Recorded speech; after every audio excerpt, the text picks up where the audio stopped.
welcome to day 25 of Junk Journal July Embellishments. Today I am making window tags. Okay, so go through your scraps of card.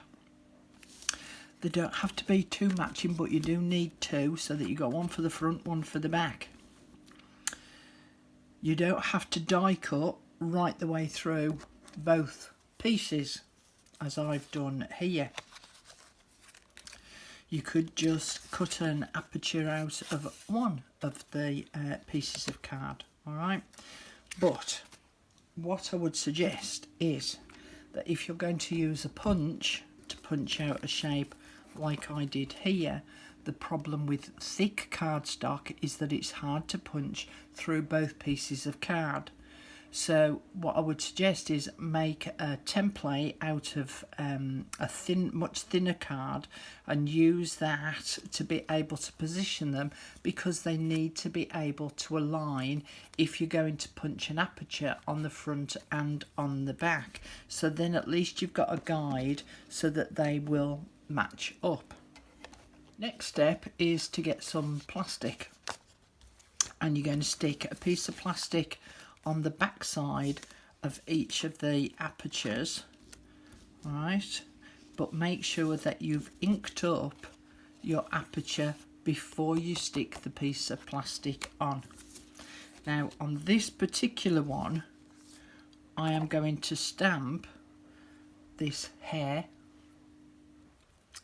onto the back side of the piece of plastic, and I'm going to use my StazOn ink because that adheres to all non-porous surfaces.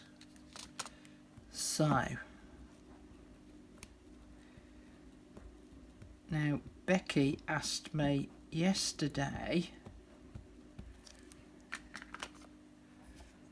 what this was off to the side, and it's so that if you've got, say, bad hands, bad arthritis, or you're covering a really big stamp, it's to help to put pressure on to be able to transfer the stamp image to the place where you want it to be.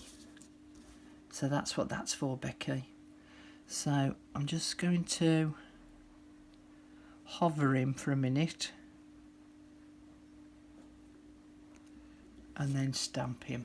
Sorry, I've had to bring him closer to me so that I can see what I'm doing, and I can't move him now because I'll smudge my ink otherwise. So you see, if you've got fingers that don't hold the pressure down very well, then you would find using one of these tools really handy, although not necessarily on plastic because it could easily move, but you might even use it on a stamping platform as well. Okay, fingers crossed. I always have to do that. Fingers crossed when I'm stamping, because I'm rubbish at stamping. Yay! Okay, so that's him on the back side, because when I turn him over, he's then, well, you might see him better like that, is visible, alright? But I'm going to just leave that to dry because I don't want to tempt fate. And then on the front side of this tag, I've got some of these leaves. So I want to stick these leaves again on the back side because it just helps to protect them, because they can crumble over time. So I would arrange these leaves on the back side like this, and then I'm going to glue the two pieces together. So I'm going to go off and go and stick these down, so I'll be back shortly. So I've positioned my leaves. I think he's dry. I'm not touching him. So what I'm going to do is I'm going to put glue along the back, and I trimmed off the excess of the leaves so that they weren't overhanging the bottom, obviously. Okay, so that's glued now all over in all the white spots, obviously not going into the aperture area. And then I can place that on top.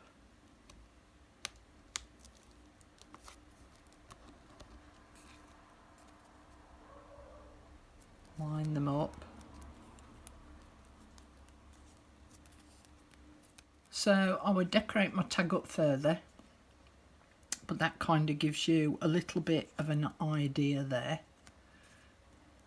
Okay,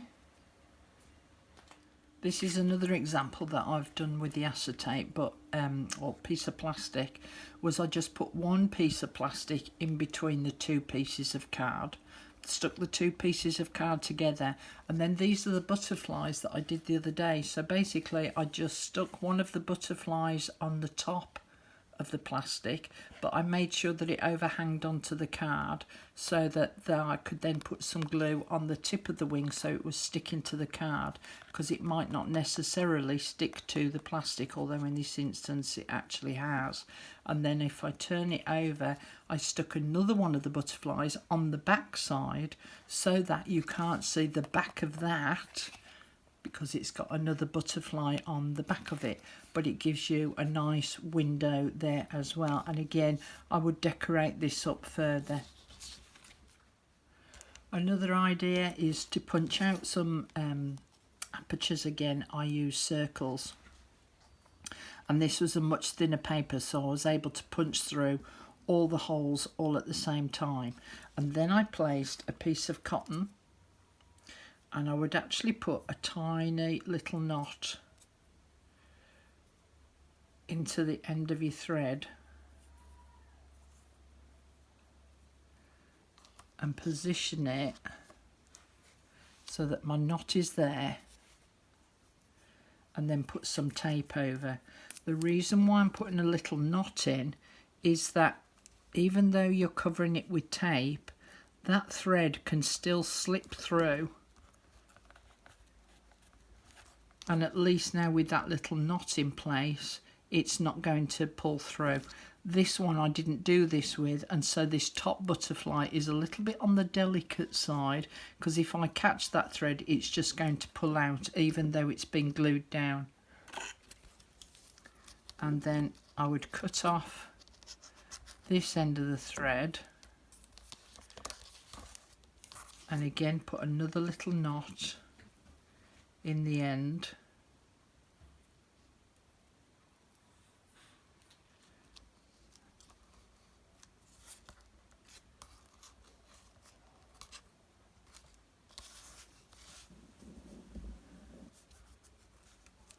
get some more tape,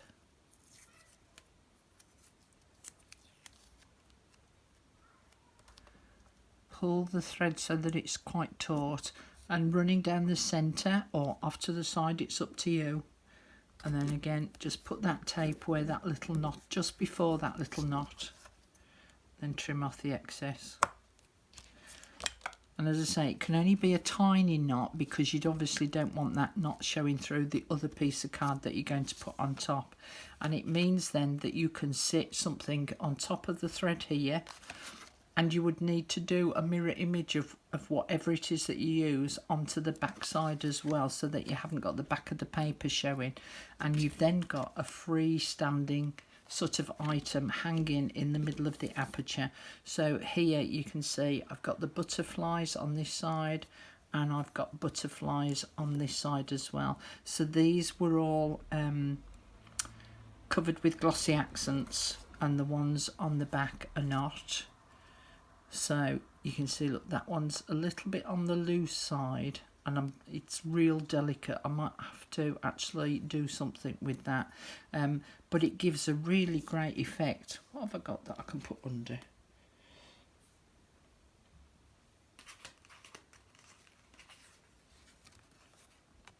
If I sit it on there, so you can see those butterflies just hanging in the middle there. So that's a slightly different version of an aperture in a tag. The last idea that I want to show you, I actually haven't had time, and I'm not going to have time for the rest of this afternoon to be able to make one up to show you, but I want to give you the idea of what you could actually do. So I've got two pieces of card here. Now the aperture that I cut out from here, it didn't cut right the way through on the second piece of card, but that's okay, I can live with that. So those two pieces will be glued together around three sides. and in fact it probably needs to be a little bit wider for what I want to use it for, so I might do a slightly different version because I want to be able to use this as a pocket on this side to insert a journaling card inside of there. Now if I do that, you can see I haven't got much room down here to be able to glue the two pieces of card together. So that's why I need to do a slightly different version of this. But I want to be able to slip a journaling card in between the two layers. So then they're showing through the aperture there. I need to do another piece of this card to stick it on the back. I haven't got one to hand. I would also trim off this excess a little bit as well and probably put a little tab on the end of the card there so that then I could pull the journaling card in and out easily. Now on the back side, what I want to do here, once I've got these two pieces of journaling card set up, is I've got this image here and I want to use this rose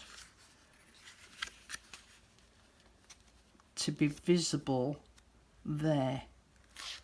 Right, so that's my idea for this particular tag, so that will be visible through this aperture.